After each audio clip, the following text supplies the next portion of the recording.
we have to have sanctions, and he wants to denuke, but he wants to just do areas that are less important than the areas that we want. We know the country very well, believe it or not. We know every inch of that country, and we have to get what we have to get, because that's a big give. A lot of shockers today here in Vietnam. President Trump on why he cut the second summit short by several hours. They did not sign a declaration at the end. That was thought to be the case today. It did not happen. South Korea, U.S. ally, watching this very closely, as is the entire region and the world for that matter. Greg Palcott's back live in Seoul, South Korea. Spent a lot of time in the Korean Peninsula. And how's South Korea taking this news tonight, Greg? Bill, as you can imagine, the folks here in Seoul are a little bit let down by the outcome of the Hanoi summit. They were counting on success there to keep their own relations with North warming.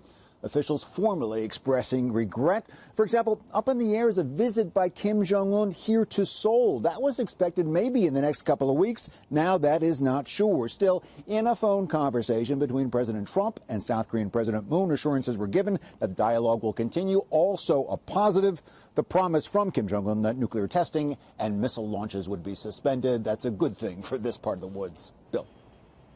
Yeah. Greg, you've been to North Korea so many times. Do you believe that Chairman Kim has arrived at a point in his country's history where he is willing to change internally that would advance his government, advance him, advance his people in 2019? Do you think he's there?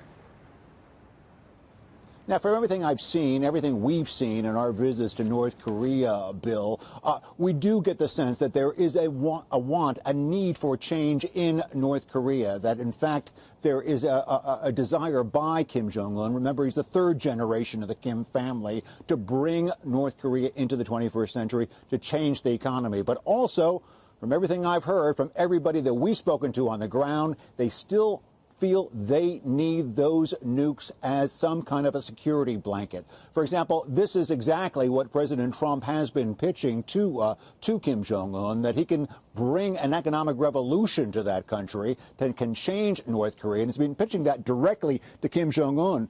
We spoke just a short while ago, Bill, with an always outspoken analyst. His name is Andrei Lankoff. He thinks that Kim still feels he needs the nukes, no matter how rich North Korea may become. Take a listen to what he said.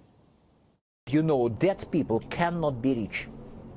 He wants security first. Dead people can't be rich. And he believes that he needs nuclear weapons for his physical and political survival.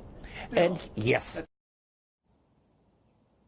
Dead people can't be rich. That's the direct line coming from Lankoff. Lankoff also says the events of today, Bill, are just a reminder that this Korean Peninsula is still a rough neighborhood. There are still a lot of challenges ahead, but he has hope as well. Back to you.